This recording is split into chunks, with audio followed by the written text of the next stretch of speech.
BioLife started with this desire to kind of house or hold all this reconstructive material for our patients, so we only had to do the surgery once.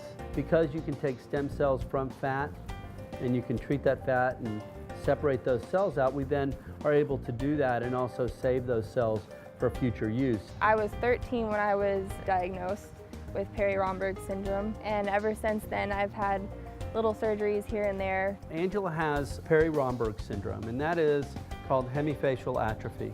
It usually starts in early adolescence, and then slowly over time the tissue tends to just wither away. My first 3 treatments with Dr. Genecov were mainly just building it up, starting from scratch, putting tissue into my face, and then he built on from there with adding the silicone bone to my chin, adding the donor bone to the side of my face, rebuilding my eye socket, my nose. If we know we're going to operate more than once, we don't want to go back in and have to harvest all that fat every time.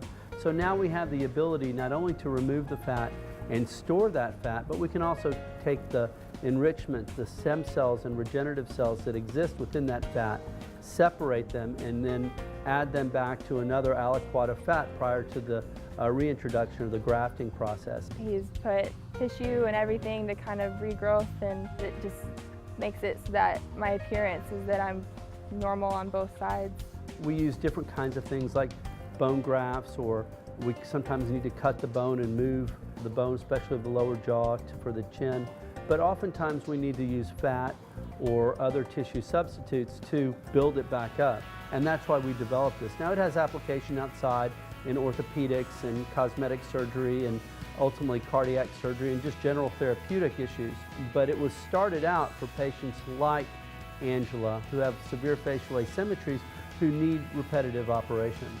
We can take that fat, store it, and then process it in such a way that we can better enhance their reconstruction later on, then everybody's a winner.